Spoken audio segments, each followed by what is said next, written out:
You're listening to the Beans and Dice podcast, a podcast about how we game.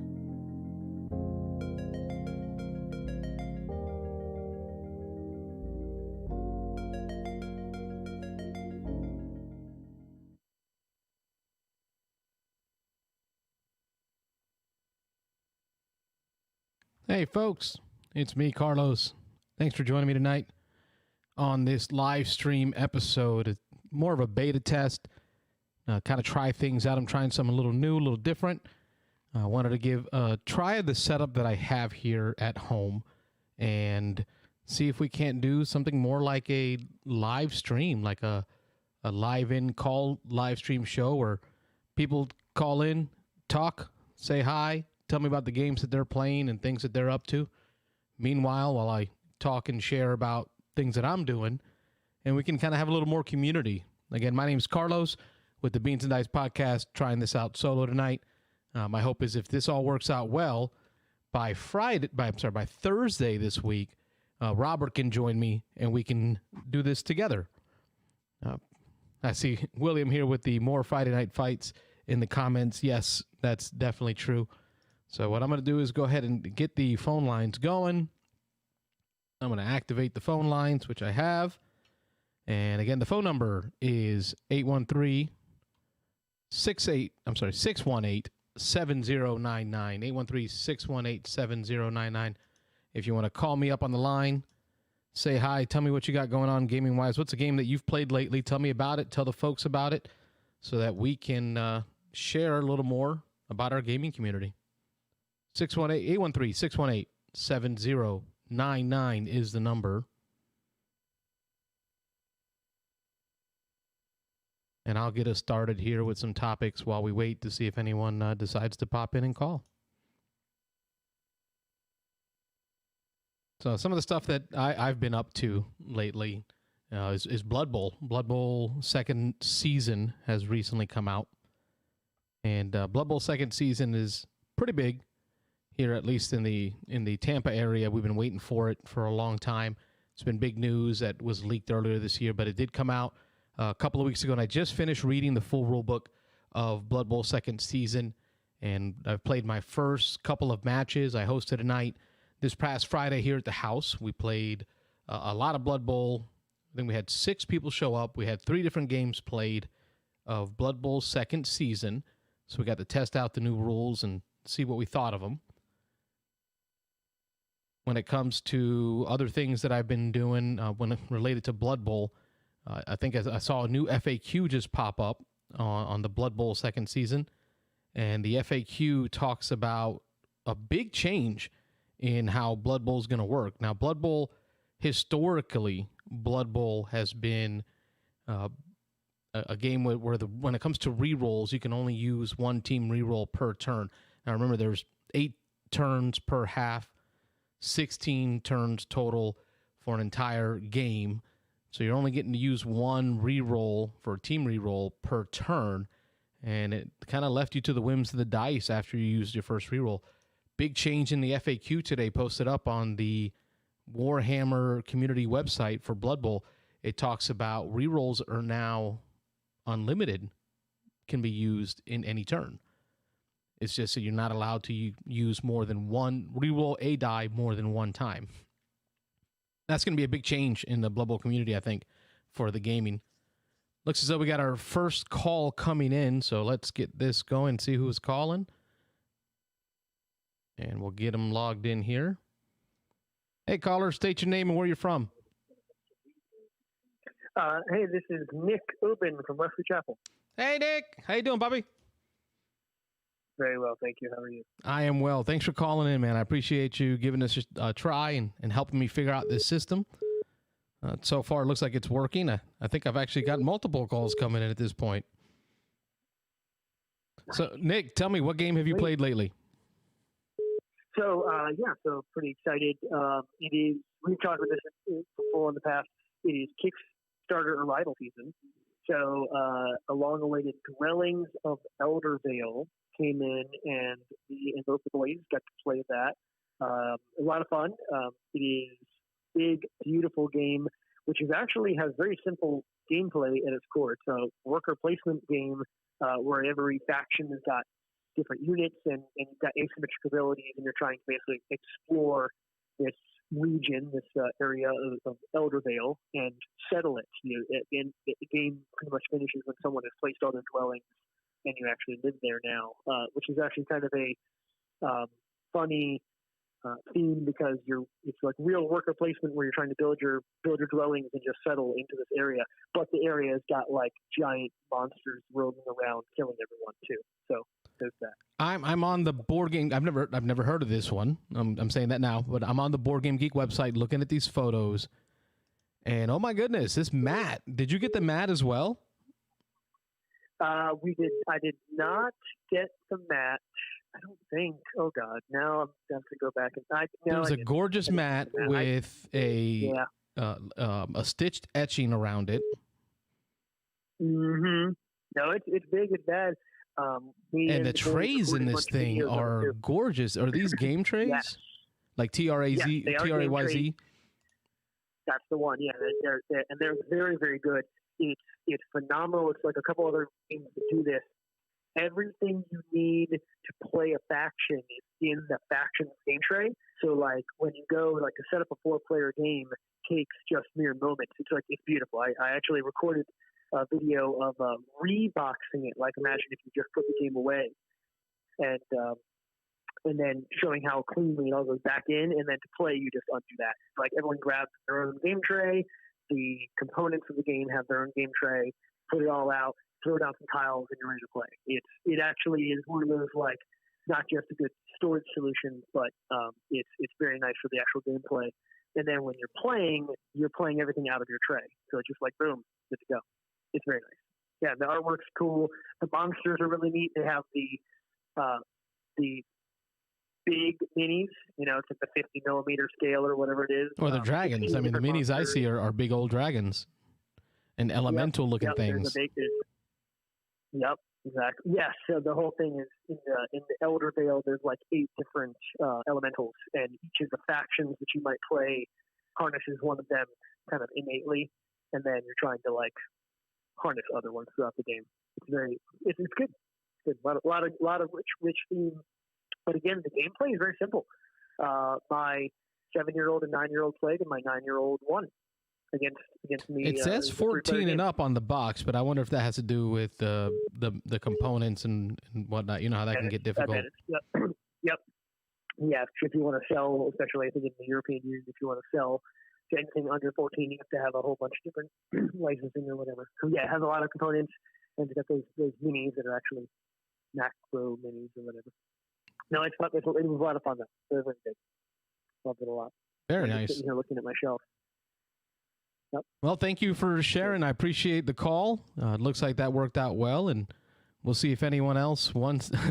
I see in the comments now. I'm in the comments, and I see Mike is popping in. He's saying, "Hang up with Nick and answer my call." There you go. Yep, and Rob found it.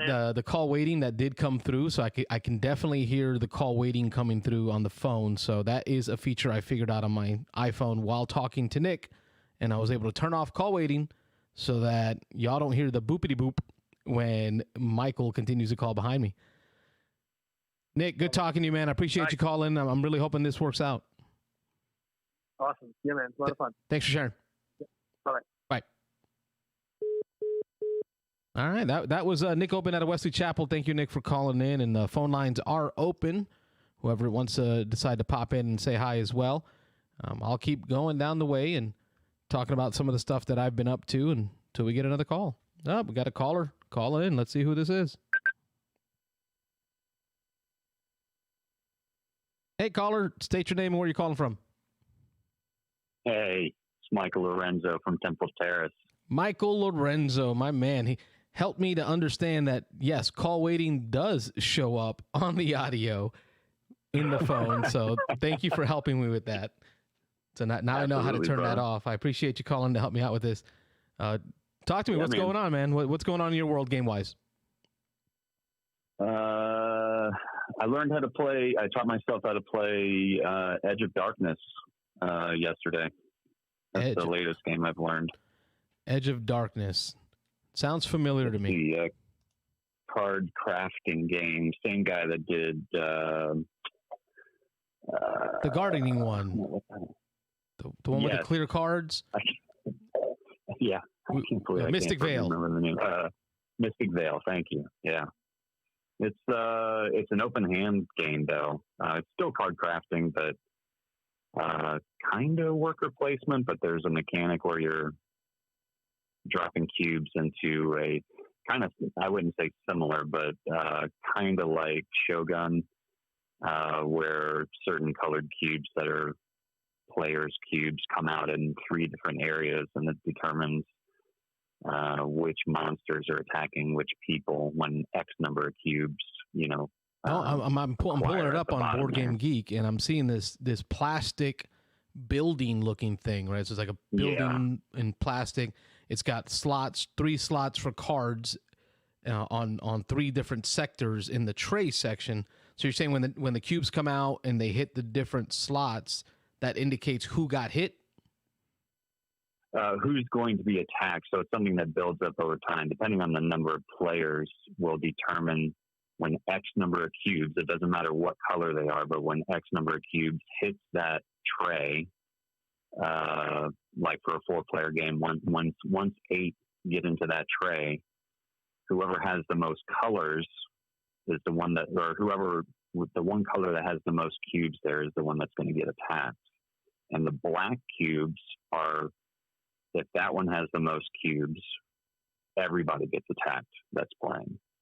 So it's, you're kind of blindly drawing cubes out of a bag every round, and then the beginning of the next round, you're dropping those cubes into the dice tower, the tower.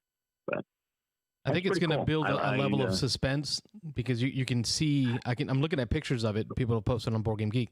You can kind of see the cubes accumulating in the tower, so you can kind of feel like, I know where this is going to go. Right. And if you don't preemptively attack the monsters, like if you see your cubes starting to build up, you can preemptively attack on your turn.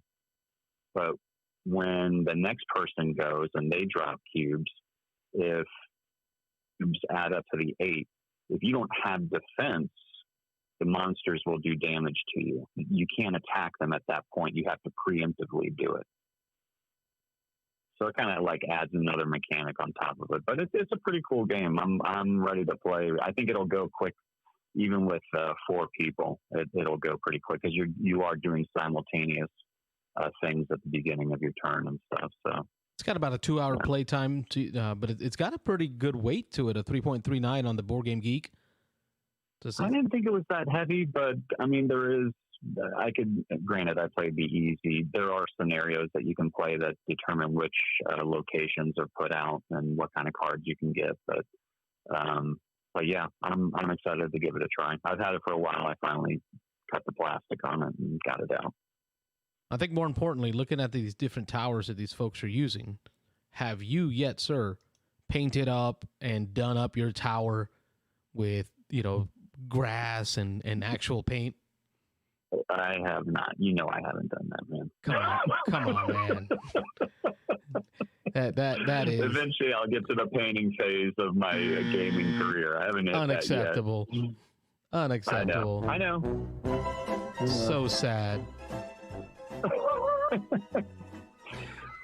I appreciate you calling and talking about Edge of Darkness. Looks like it's yeah. Just want to say I'm digging this format, man. This is pretty slick. I like this idea that you threw out there. I think it'll work.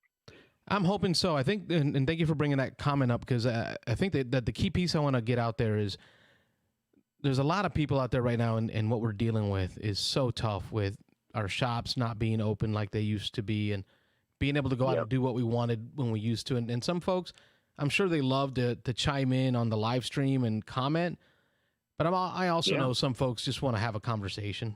You hear a voice and have that voice talk back. So I'm hoping that this will actually work out well. And my I think the hardest part is going to be what we're doing tonight, which I appreciate you helping, is getting the tech piece down. So we'll see when we play it back later. Noise and Yeah, you'll figure it out though, man. I have my faith in you for that one. Thanks, man. I appreciate you calling. Let's see if I can get anyone else to pop in and say hi. If not, call back into the show and check in again. I'll see you around. Thanks, all right, man. Thanks, Talk Michael. Yeah. All right, that was Michael from Temple Terrace. Gave us a ring. Thanks so much for calling in. So for me, again, a lot of Blood Bowl been going on. Changes to the rules are really going to rock the boat for those established Blood Bowl players that have already come up with their own strategies and tactics on how to play Blood Bowl, because they're changing some of the long-lived traditions of Blood Bowl with this reroll thing. But I think something that I posted today that really surprised me in how it impacted the community was my posting of, and they're in my hand, and you can hear them now. There's these what they call double 6D6 dice. So I got turned on to these dice by David Carlton out of Ruskin here in Tampa area, and they're 12-sided dice, and they act like a D6. And again, phone lines are open, folks. 813. Again, phone lines are open.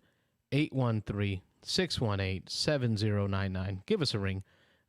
But these double 6D6 dice are 12-sided dice, and they have the pips of a D6 on them spread out in sets of like 2, right? So there's 2 1s and 2 2s and 2 3s and 2 6s. So it's evenly distributed on this 12-sided dice, but it's shaped like a 12-sided dice. It's not shaped like a D6. And that really fires some people up. I got some calls coming in now. Let's see who's on the line. Let me give this thing an answer and see who's chiming in. Hey, caller, welcome to the Beans and Dice show. State your name and where you're calling from. Kai, Spring Hill. Hey, Kai, how are you? Great. Great. I hear you're rocking things up in the Brooksville area, Spring Hill. Yep. How's the new TI4 expansion working for you? We played that last weekend. It was pretty fun, pretty interesting. Tell me more. I played the race of Cabal. It was very interesting. The capture abilities, very fun to play with. What was the race like? So that you played a race. Give me the name and tell me a little bit about them. I think it was called the Bull Race of Cabal. Their ability was Devour. They could, after they kill something, they capture it, and you hold on your board. They could get free tech for returning miniatures, and you could build stuff for free for returning miniatures. Hold on, let me understand. When you say return miniatures, you're talking about the miniatures, the plastic that you captured from your opponents. You're then spending them as a resource to gain techs? Yes, I can return them to get that unit upgrade tech for free. No prerequisites. It's like salt in the wound, man. You come in and you attack me, you kill my stuff, and then later I watch you spend my dead people and equipment to make your race better. Exactly. How do the people feel about that one when you're playing against them? They do not enjoy it. In the end, I kind of got squished between Ed and did not go well for it. I had one system left at the end of the game. It was very annoying. Ed's a tough player. He likes to play rough, but I'm going to give you an achievement for taking people's stuff, killing it in front of them, and then using their corpses to increase your empire. Achievement for you, sir.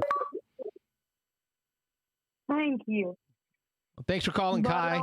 I appreciate you sharing your experience with TI4, the new expansion. I can't wait to open mine. You guys, watching you guys play up there and the pictures that you post really make me excited about it. So I appreciate you calling and sharing, man. Mm-hmm. Had a good time. Take care, Kai. You too. Oh, that was awesome. That new TI4 expansion has got me so interested. It's something that's on my list to talk about, right? So it's one of the topics I wanted to share, but I picked up my copy from Armada Games. Armada Games right here. However, it's my Christmas gift for my wife. So the actual box is in the room for her to wrap, along with the novel. There's a full, thick novel from FFG for that game world that I'm looking forward to get my paws on. So Twilight Imperium 4th edition, the new expansion that came out. It's called Prophecy of Kings, and it provides up to an additional 2 players. So now it goes to 8 instead of 6, and it adds all new mechanics like mechs and new races and agents. It just makes the game of Twilight Imperium 4th edition whole. Oh, it looks like we got another call coming in. Let's see who it is. Hey, caller, state your name and where you're calling from. Hey, it's Patrick, bud. Hey, Patrick. Good to hear from you, buddy. Thanks for dialing in. I appreciate you dialing in. We're talking about different games that we've played lately. What do you want to talk about? Hey, man. What did we play today? We played Shadows in the Dark, and we played Pandemic Hot Zone, dude. Okay, Pandemic Hot Zone, I'm familiar with. We've talked about that one before, you and I, on the podcast. What was the other one? Shadows what? Shadows in the Forest, right, Lily Bear? Yeah, sorry. She corrected me immediately. So that's a little game where it's kind of a younger kid's game where you turn off all the lights. And no. You have... Okay, listen. It's a board game. It is a board game with little forest pieces and a game board where you move a little lantern and you move a little, you roll a die, move a little lantern, and you have to find these little things called shadowlings. They kind of look like little Studio Ghibli like spirit things from maybe Spirited Away or something like that. But yeah, it's a fun little game for kids, and you know, all the shadowlings get caught in the light. The shadowling player loses the game, the seeker wins the game, and vice versa. I tell you what, I pulled it up on Board Game Geek because I've never heard of it. It says it's 1985. Like, how old is your copy? Brand new copy. I ordered it last week sometime, and then we played it last night. We played it 2 nights ago. And we played it tonight real quick, and it's pretty fun. It's cute. Kind of frustrating when you're trying to find those little shadowlings, but you know, once you finally do, you feel satisfied. You know. Now, I think this is a good game, especially for the kids. Like you said, you're playing with your daughter, if I remember correctly, 10 years old. They have better eyes than we do, and they can adjust from the darkness and the light better than we do. So I think they're probably going to do better at us than it. How'd it come out? What was the result? The first time we played it, what was that? That was Saturday night, and that was very frustrating for me because I played the Seeker first, and I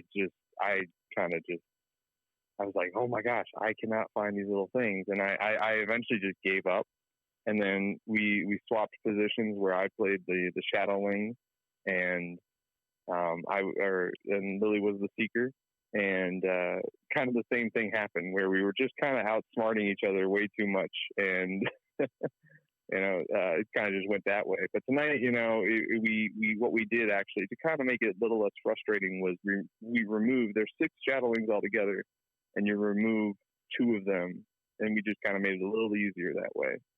Plus, I found out that when I would close my eyes for them to move the Shadowling, they would tap different sides of the board to try and trick me. Oh, so like werewolf.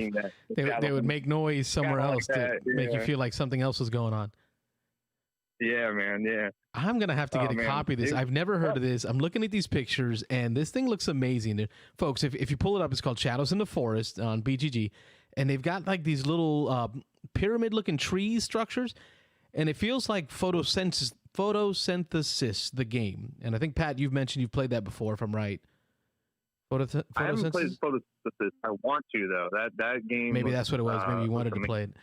it's got kind of like that same idea where it, depending on which way the light's going and the size of the trees that are blocking that light, impact how the game works. But this is like more real life, like real time, real life. You're using actual light from a candle and using actual trees to block that light in order to hide these little gnome looking creatures. Yeah. That legit looks like fun, man.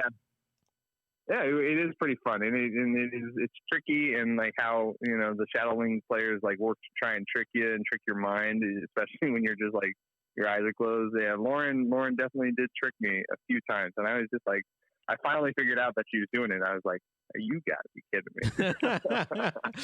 Kids, man, I love it. The one piece I worry about is all the box sets that I'm looking at. They come with like a tea light candle. Right, so we're talking about cardboard components, tea light candles, a little bit of glue to put stuff together, and I see an incendiary situation going on here. I don't. It's what we have is one with an LED lamp, like a little. It looks like a red lantern that you would like bring out into the forest, or like something that they have in olden times. And it's LED, so battery charged, and then. You don't want to put the trees together because the trees they come apart and then the box is not thick enough to hold them. But the trees stay together pretty well. The components are pretty good. Nice, good plastic pieces that look cute, like the Shadowlings, and the lamp is pretty good too. Takes two of those little what do you call them? Earpiece batteries. Yep. Button batteries. Yeah. Shadows in the Forest is a thrilling, immersive play experience that brings a distinctive twist to game night. You play in the dark. One player moves the LED lantern around in search of Shadowlings, mysterious creatures who avoid the light. The lantern illuminates the forest and trees, casting real shadows on the game board. The rest of the players work together strategically, moving their Shadowlings to stay out of the light in this innovative board game for kids and families. 1985. I've never heard of this. This is pretty cool, man. Thank you for sharing this one. I'm glad you guys had a good time with it. I'm glad you had the opportunity to share with me. Patrick. Yeah, man. Of course. Thanks for calling, man. I appreciate that. Patrick from Temple Terrace giving us a ring. Thanks, man. Yeah, man. Have a good night. Bye. I got to say, folks, that was actually pretty cool. I've never heard of Shadows in the Forest before. If you haven't seen that, you might want to give that one a check out because that one actually looks pretty interesting. What else have we been up to? Let's see. I listened to a video today by a guy named Wargamer Fritz on YouTube, and it got me really thinking. He's talking about Kickstarters, right? And his idea that Kickstarters are ending, that there will be an end to Kickstarter. So he's in YouTube. I'll post a link to his channel. But he talks about why he thinks that the days of Kickstarter are soon to be over.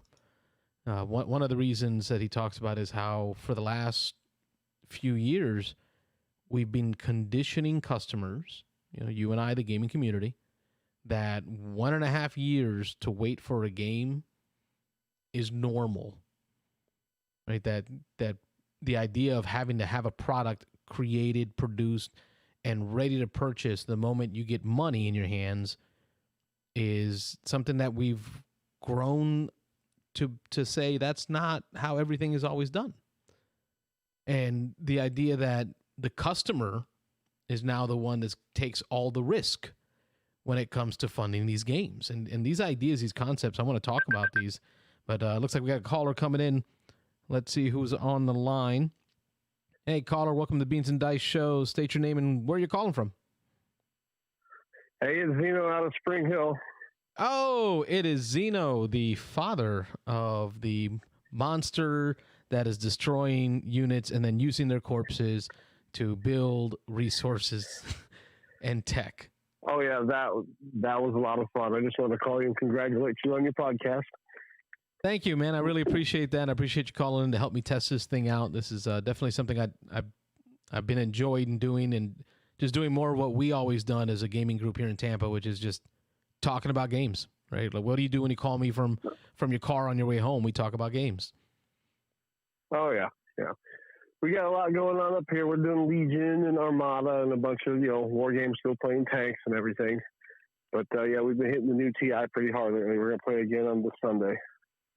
So you got Armada still going on strong up there? Well, not as much as it was, but we've been playing once in a while. They just released the new rules for it, so we got to go over it again. And they also released a new faction, the Clone Wars. I saw that. Clone Warships and things. Yep. Yeah, they've gone full Clone Wars on Armada. I got to say, Armada to me was still a better game than X-Wing. Like, I enjoyed it better than X-Wing. I thought it was meatier. It was like chess to checkers for me. But it just didn't have the tournament community around it back when we were playing X-Wing. Well, the big difference is cost. Look at how much a ship costs. You're looking at a ship is $50. You look at the big SSD, $150. So yeah, there's tournaments, but it costs a lot more to get started on versus us, where we can buy, for $50 you can get 2-3 ships. So I think that was a real big driving factor in why there was more X-Wing tournaments than there were Armada tournaments. I went in big on Armada while, I was trying to get it to grow and get other people to play, but it just had like an every other Sunday kind of community to it. And I ended up selling my stuff, and really I sold it for pennies to the dollar because I sold it to a group of kids, a couple of brothers who really liked the idea of it. And you know me, I want to share the community. So I sold it out and regretted selling it now because now it's starting to really grow. And I'm looking now on the Dice Tower News website where they're talking about that new expansion into the Clone Wars, and that's beautiful, beautiful models. Oh yeah. Well, I'm hoping that the new rule set will bring some more life back into it because it looks like a big change. One of the big changes is squadrons. They put kind of a limit on how many special squadrons you can have, or people squadrons, I guess, character squadrons. So I'm hoping that little change will start bringing some more of that back. Yep, I saw something about because part of the issue that Armada did have was the activation setup. Someone who went real heavy with big ships that are specialized and a lot of points sunk into those big ships had a lot less activations over a round. Because you only activate a ship X number of times, one time, right? Right. Than their opponent, because their opponent would come in with a swarm of flotillas and small ships. So someone could be activating 10, 15 times to your 4. And just having more activations allowed you to pass more by, activating a small ship that meant nothing and then watching to see what the big ship does. And now I hit you with my big ships. So I hear they're coming up with a passing mechanism or rule where it allows you. They did. Right. Tell me more. What do you know?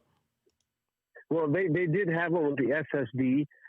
I believe we got a pass token, but I know they changed the rules on it. I think they might have got rid of it, I think. I haven't read the rules fully yet, but when you bought it, because the ship is so big and you can only do so much because it's so expensive, they started doing passes so, more ships can go before it was able to go. Right, and I think they're going to expand that idea out to everyone so that everyone has the ability to pass. Right. So that's a great way to balance the game out. I like it. Yep, it looks very promising. So we're going to be getting to that more, and we'll put up more pictures of that and everything else. Looks like Patrick didn't know that the Clone Wars is coming out to Armada. Patrick's got a lot of games that he wants to get into, and I don't think we helped him with this conversation, but you definitely helped me by calling in and helping me test out and figure out if this thing even works. Which so far, what are you thinking about this call structure, this style of show? It looks really good. I mean, I'm looking at your picture in your feed. You're very responsive. You're coming in really clear. So I think you're doing pretty good. Sounds like it'll work. I appreciate you helping me test it out, man. Keep the gaming going up there. I'll see you. I'll have my set for TI4, the new expansion, after Christmas. So I'm definitely going to host here, and I have promised that Robert and I will make a trip to your house. So right after Christmas, Robert and I will find a way to get ourselves up there. Well, we're looking forward to it. We'll see you then. All right, Bobby. Take care. See you, bro. Bye. It's great getting all these calls in. I really appreciate it, folks. You guys are really helping me understand how this works, and I think we're actually putting together a pretty good show with this. So Thank you so much for calling and helping me out. That was the Zeno talking about the new releases for Star Wars Armada, which also in the news, X-Wing, Armada, and the other miniatures lines in FFG are moving to a new division within Asmodee. The same division that created the Marvel, I believe it's Marvel Crisis Protocol is the name of the game, miniatures game. And now it looks like they're taking over all of the miniatures lines for FFG, and FFG is going to be out of that market. And really, when it comes to FFG, that's a big chunk of their bread and butter. That's what FFG really blew up off of for me, was the X-Wing side of it. So it's sad to see that go, because I have a love for FFG products. We got a call coming in. Let's see who's calling. Hey, caller, welcome to the Beans and Dice Show. State your name and where you're calling from. Hey, it's Rob, the dice to the beans. Ah, Roberto, the dice to my What's bean. going on? Thanks for calling. You made it in. It's been a busy phone line. I'm really appreciating that. Yeah, I've been watching the whole thing. I've just been monitoring. I figured I'd give it a little bit of time, let some of the early callers get in, but I figured it was about time for me to hop on. Well, my hope is, as I begin to figure out a lot of this tech stuff, that it seems to be working, and then by Thursday, you and I can be here side by side, having conversation and taking calls, and maybe making this more of a regular thing. So, any feedback, any thoughts? It looks like it's working out pretty well. I was a little concerned when you brought up the idea about it being a one-man show, your ability to juggle the phones and keep it going. But so far, so good. Yeah, it's not easy with just an iPhone. I have found some software online that actually allows you to have like actual phone lines that you can put people on hold and dial them in. And that may be something for the future. But I think for now, this seems to work well. As long as people call in after someone else has hung up, then I can take that next call. I don't expect there to be a huge intake of phone calls, but I really like hearing other people talking about what they're doing. I mean, there's some things that we talked about tonight that I've never heard of. Yeah, I know you've been on the computer looking some stuff up, so that's cool. It sounds like it's working out. It sounds like it's going to be fun if we can just keep people participating, and if not, we'll just kind of hang out and chat about what we've been up to and what's going on, and we can fill the time that way if we have to. Right, and then what I'll do is I'll set you up with a laptop for you, right, and we'll plug that laptop into the HDMI feed. So as you're pulling stuff up on the Board Game Geek, we can switch to your computer, and you can show people the pictures of what the callers are talking about. Because I really wanted to show you guys what that Shadow is in the Forest game looked like. Like I'm go look it up on BGG. I've seen it, but it's pretty cool. I've seen a review of it, so I'm familiar with it. All right, well, thank you. So let me ask you, Robert, what have you played lately? Yeah. Oh, I've been doing quite a bit of gaming. Covered all the bases. Actually, today, my youngest son, Ian, 8-year-old, wanted to play a couple games real quick tonight before the football game started. So we're watching a little football now. But earlier, we got in a quick game of Robits, and we got in a quick game of Zombie Dice. So it was fun. Both really light games, really easy games. You can play. I think we played each one 3 times. We did the best 2 out of 3 on each one. Ian won 2 out of 3 on Robits, and then I won 2 out of 3 on Zombie Dice. But I think we got all 6 of those games in 30 minutes, just killing a little bit of time as we were hanging out after he got done with his homework. So that was fun. I've been playing some heavier stuff at the game shop a few nights ago. I learned Moonrakers, which is a fairly recent Kickstarter. Yeah, and that's not really my style of game, but I've heard about it a lot in our gaming group from a couple of the guys, as well as outside the group. When it first came out, there was a lot of buzz about that Moonrakers, and it is a reason it's not completely up my alley is it's a negotiation style game, and I'm not real good at or ever been real big on negotiation games.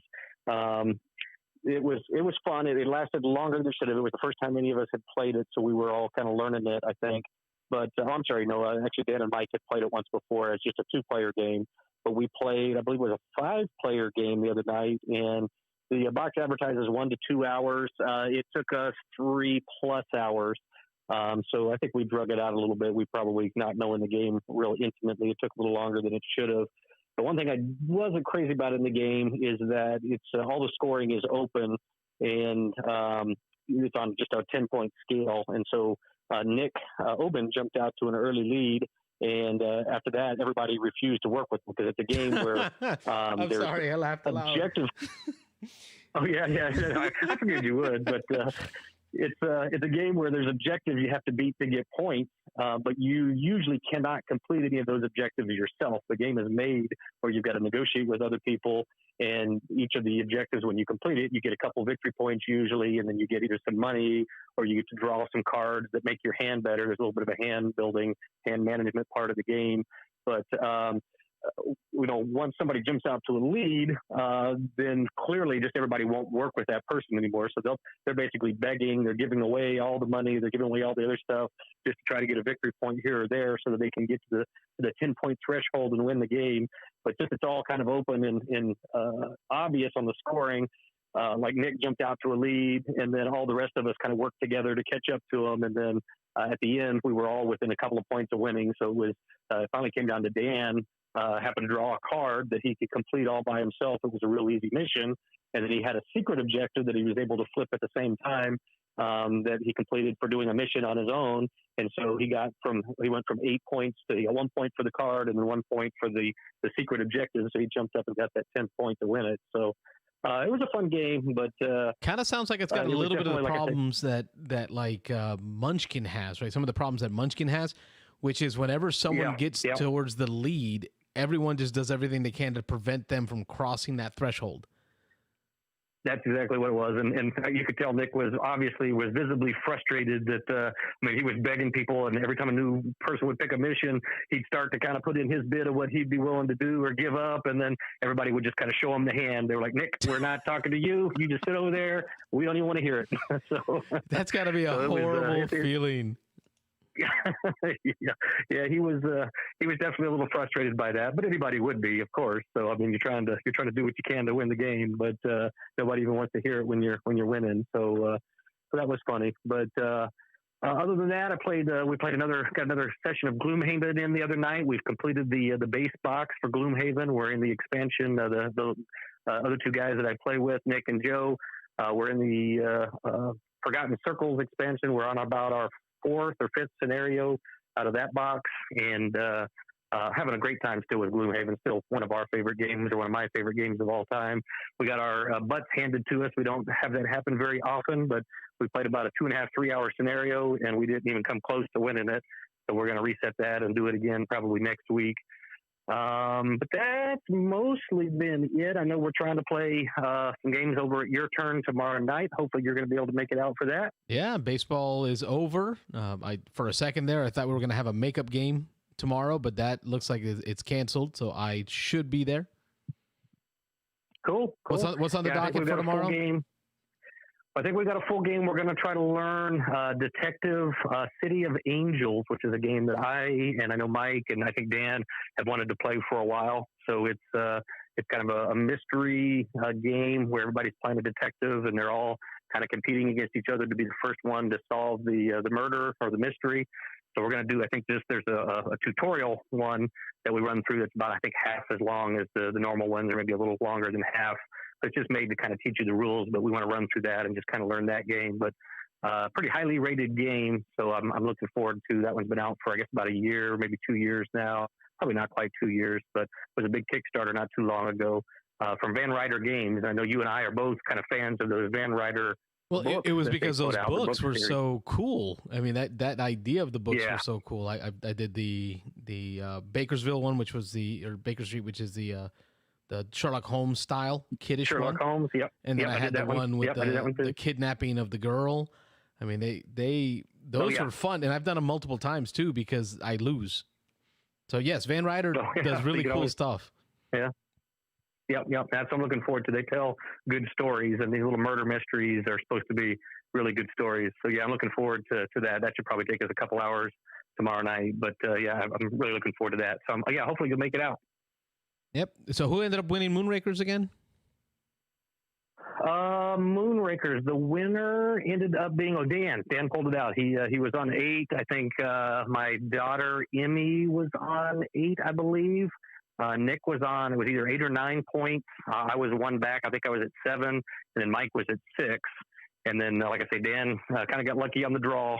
One of the new missions came out on his turn. It just happened to be a 1-point mission that he could complete by himself, and so he did that. And then he had that hidden objective. He flipped and won the game. So at that point, it was, like I say, we were over 3 hours in, so I was pretty much ready for it to be over.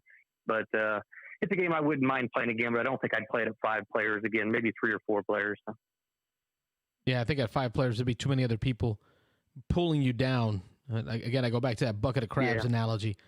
No one's going to let anyone win.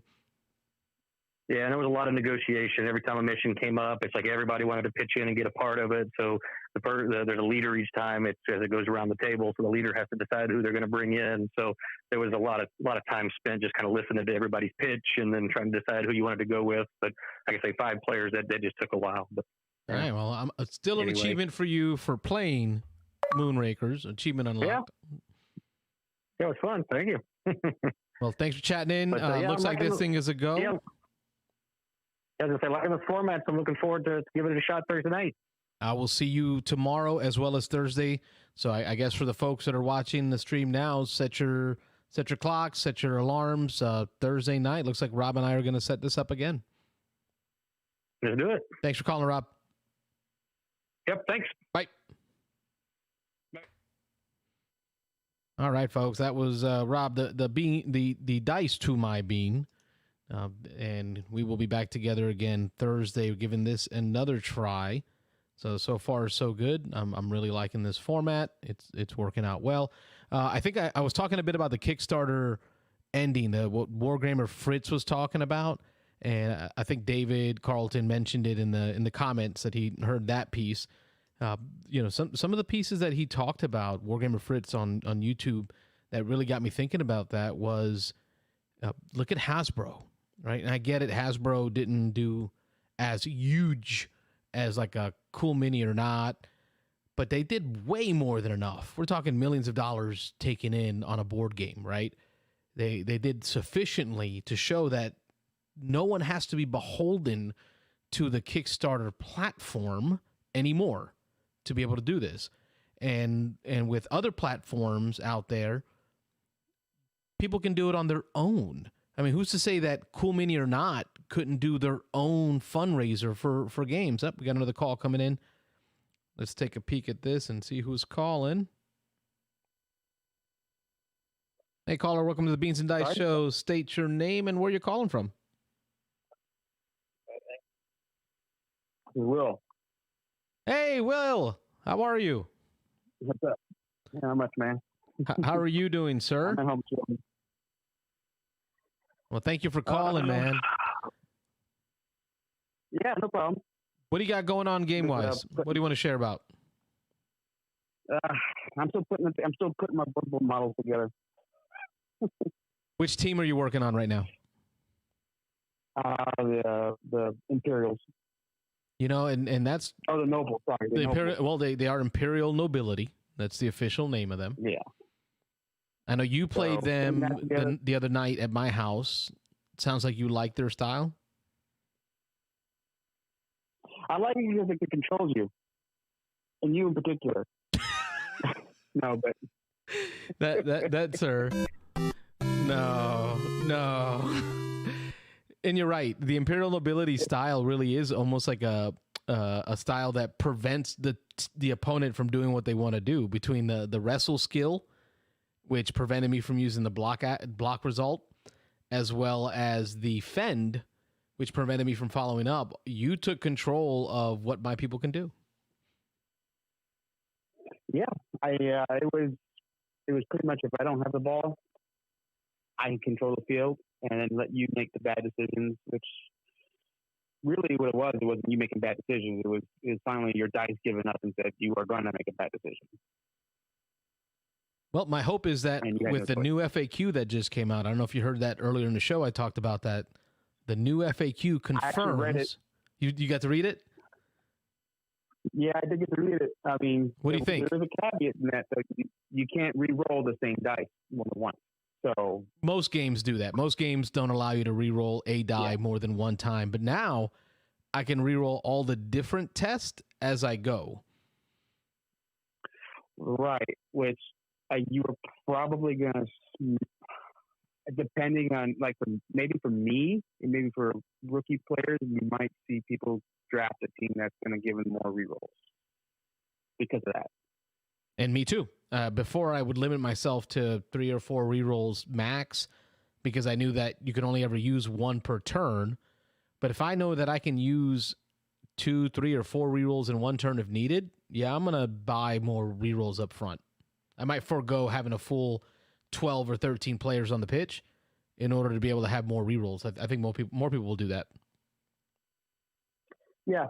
So we'll see what happens. Like you said before, it'll make for an NFL type moment, like a storybook, Hail Mary pass for the final score that you needed.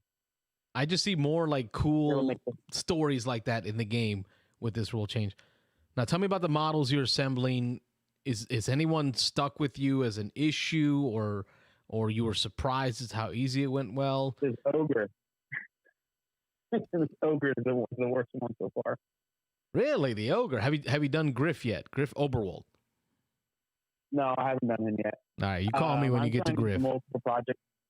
I'm trying to do multiple projects. I got putting together the rest of the Red Alert stuff too. That's right. We got to get that to the table. On camera.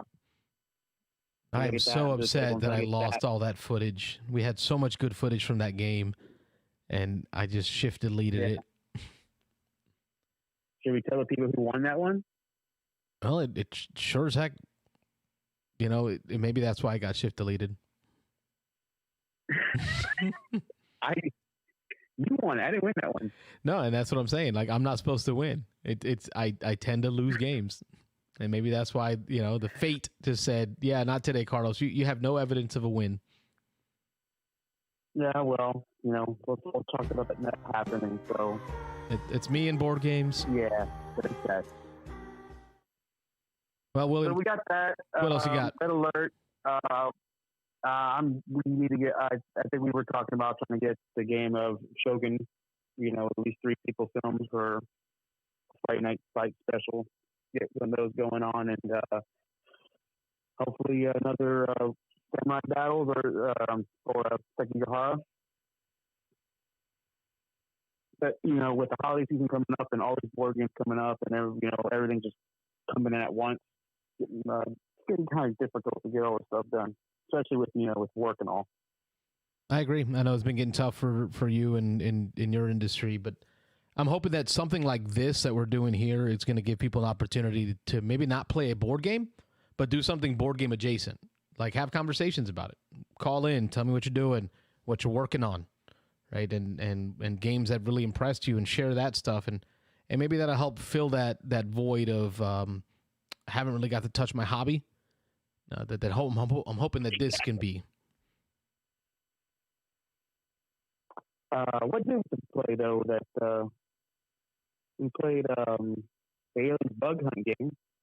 Yep, we did the Alien Bug Hunt. That was a good one. Yeah, I think we shared that one on the last podcast too. Right, and I did pre-order the Gale Force 9 Aliens Another Glorious Day in the Cord game. I saw a picture on Twitter of all those games boxed up, ready to go, ready to ship. So it looks like they're really right there, like it's coming soon. Yes, I did get emails, and they're working on it, but I believe, I'm not certain if Gale Force 9 is out there in California, with what the situation is going on out there right now. I don't know how that's going to hold them back or not. I could be wrong. I could say, actually, I don't know. No, I might be incorrect. It may not be out there. That might be GMT that's out there, I believe. Well, lots of games we got Apocalypse Road just came in, so there's lots of games to play. We just got to find the time, and I know during the holidays is going to be hard. So, but let's not put too much pressure on ourselves to make that happen, because this is a hobby at the end of the day. It's supposed to be about fun, right? And if it's not fun, it's not worth doing. Yeah. So let's just do what we can and have fun while we're doing it. And if we don't, we don't. Well, but and you know me, I really want to. I'll give another TI4 another try to give expansion, take a look at it. But you know, I will vacate my seat if there's way more than 10 people now you can play. 8, 10. Whoa, 10 would be insane. 8. Oh, is it 8? Yeah, we're from 6 to 8, right? Yep, it went from 6 to 8, and it added, I think, another dozen factions. So factions with like different abilities. It's going to be nuts. That'll definitely have to be one that you film and get it on. But yeah, no, I think I was watching the format on my iPad while I was putting together stuff and then working on my computer. I like it, enjoy it. It'll be great. Thanks, man. Hopefully this helps folks stay in touch. So thank you for calling in. I will see you this week for more games, I'm sure, and more content for the folks, for all you viewers. William and I will be continuing to do more content for Friday Night Fights and different war games. We got plenty of them for you. And I know, William, you didn't ask it. I'll ask it for you. Right? We'll ask the folks here. You know, William's wanting to know what the community thinks about my dice cup. The use of a dice cup. You know, what are your thoughts on dice cups, folks? Yes, dice cup, no dice cup. I know that I found out today that a lot of folks are just not down with these double D6 dice that I picked up. These D6s in the shape of D12s. But what are your thoughts, folks, on dice cups versus dice towers versus dice trays? Let us know. Call in. Tell me what you think. We got about 4 more minutes left on the show. For my personal opinion of dice. The whole thing. What's your personal opinion, William? Like I think if you got those dice you bring to the table, so long as you let the other opponent roll them, there's no such thing as an advantage over it. Right. And the dice are available. Mostly in most tournaments, the dice are available. Right. If someone asks to use your dice in most tournaments, you should allow, just to ensure that the fairness of it. Now, what's your thoughts on dice cups, dice trays, dice, you know, towers? What do you say there? All right. Well, I'll let you go so you can close up your. No. What's your thoughts on the dice cup, William? What's your thought on dice cups? Let the people know. On your dice cup? On your dice cup? No. Sorry, wrong answer. You definitely made it not like the dice cup when you had the old metal clinkety clink thing next swing, and it was just the most annoying thing that could be heard all throughout the shop. I appreciate your wrong answer. Thanks for calling, man. Take care. Take care. Bye. Yes, I am a dice cup lover. I feel like there's not enough roll in my hand when it comes to dice. I feel like, you know, when I jiggle them in my hands, they're just not getting enough randomness in my hand to then come down on the table. So I feel like the dice cup really adds that extra bit of randomness as they shake around in the cup before they come down on the table. But if I had a preference, it would be dice in a dice cup into a dice tower, and then they go down the tower into a dice tray. That's my preference. We are coming towards the end of the hour. I got time for one more quick call if anybody chooses to pop in. I was talking about the Kickstarters and the changes that Wargamer Fritz was talking about with Kickstarter ending. Hasbro Pulse being a company that's not using it, right? I talked about Cool Mini or not. Like, why would CMON even continue to use Kickstarter? Why give Kickstarter your money anymore? What's the benefit of using it? Right? If you, and I know who you are, right? If you saw that Cool Mini or not set up a game, right? Like the next Zombicide or something, and they set up a pre-order system on their own website, you can't tell me that you wouldn't be just as likely to purchase it from Cool Mini or not up front as you would from Kickstarter. Because what protections does Kickstarter give you anyhow? The Kickstarter being so easy to do one, there's no verifying or confirming of who you are when you set up a Kickstarter. So I mean, it's such a low entry point to get into Kickstarter anyway, to put a game on there, that the odds of being scammed are just as good as if you pulled it off of the publisher's website, right? But knowing that you've got publishers out there that are like Cool Mini or not, that have done this successfully for so long, you can't tell me that if Dead or Next one wasn't on Kickstarter, you wouldn't still be contributing to it, because you probably would. So I mean, that's a great point to think about, that Kickstarter, may not be around forever, and I think I'm okay with that. I'm used to the pre-order system, like the P500 under GMT Games, where you commit to buying the game ahead of time, and once they have enough, 500, that's the number. Once they have enough pre-committed, they charge your card and they send it to the factory. That's your pre-order system.